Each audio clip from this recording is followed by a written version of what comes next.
ప్రభుత్వం తీసుకునే నిర్ణయం కాపుల మనోభావాల్ని దెబ్బతీసే ప్రయత్నం జరుగుతుంది ఇక్కడ.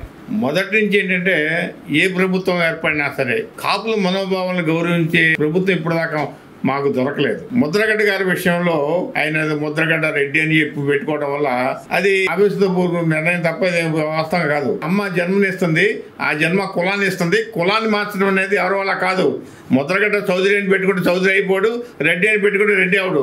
కాకపోతే ఇక్కడ మనం ఆలోచించాల్సిందంటే ప్రభుత్వం కాపుల మనోభావాన్ని దెబ్బతీసే ప్రయత్నం చేయడానికే ఇది ఒక కుట్ర జరుగుతుంది. ఎందుకంటే మహానాడు తర్వాత కాపుల పట్ల టీడీపీ పార్టీ వైఖరి చాలా సున్నితంగా మారిపోయింది. మహానాడు వేదికలో కూడా కాపుల పరిస్థితి సెకండ్ థర్డ్ స్టేజ్ లోకి వెళ్ళిపోయింది తప్ప మొదటి స్థానంలో లేకుండా పోయింది. దీన్ని కాపునాడు కానీ కాపు సంఘాలు కానీ కాపులు కానీ సూక్ష్మంగా పరిశీలిస్తున్నారు.